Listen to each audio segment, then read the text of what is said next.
In those days, as Peter went throughout all regions, he came down also to the saints who dwelt at Lydda. There he found a certain man named Aeneas, who was bedridden for 8 years and paralyzed. And Peter said to him, Aeneas, Jesus Christ heals you. Arise and make your bed. And immediately he arose. And all who dwelt at Lydda and Sharon saw him, and they turned back to the Lord.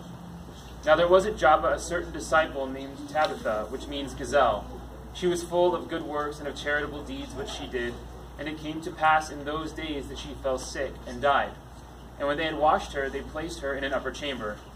Since Lydda was near Joppa, the disciples, hearing that Peter was there, sent 2 men to him, entreating him, Come to us without delay.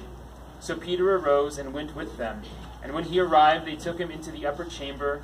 All the widows stood by him, weeping, showing the tunics and other garments which Tabitha had made while she was with them. But Peter put them all outside and knelt down and prayed.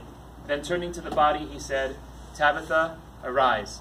And she opened her eyes, and when she saw Peter, she sat up. And he gave her his hand and raised her up. Then he called the saints and widows and presented her alive.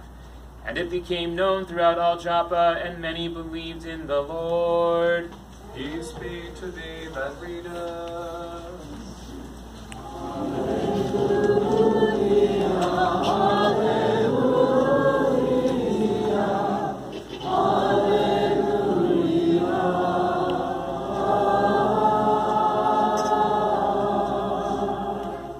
Wisdom attend, let us hear the Holy Gospel.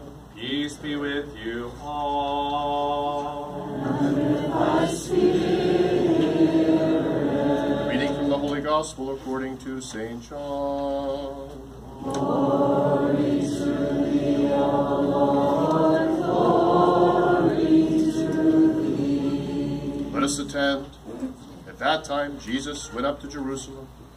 Now there is in Jerusalem by the sheep gate a pool, in Hebrew called Bethsaida, which is 5 porticos.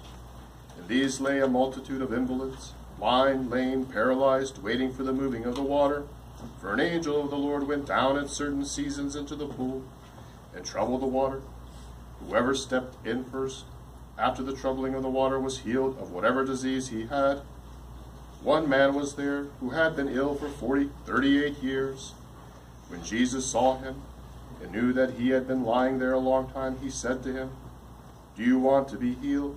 The sick man answered him, Sir, I have no man to put me into the pool when the water is troubled, and while I am going, another steps down before me. Jesus said to him, Rise, take up your pallet and walk. And at once the man was healed, and he took up his pallet and walked. Now that day was the Sabbath, so the Jews said to the man who was cured, It is the Sabbath, it is not lawful for you to carry your pallet. But he answered them, The man who healed me said to me, Take up your pallet and walk. They asked him, Who is the man who said to you, Take up your pallet and walk? Now the man who had been healed did not know who it was, for Jesus had withdrawn, and there was a crowd in the place. Afterward Jesus found him in the temple and said to him, See, you are well. Sin no more, that nothing worse befall you. The man went away and told the Jews that it was Jesus who had healed him. Glory to thee, O Lord, glory to thee. In the name of the Father, and of the Son, and of the Holy Spirit. Amen.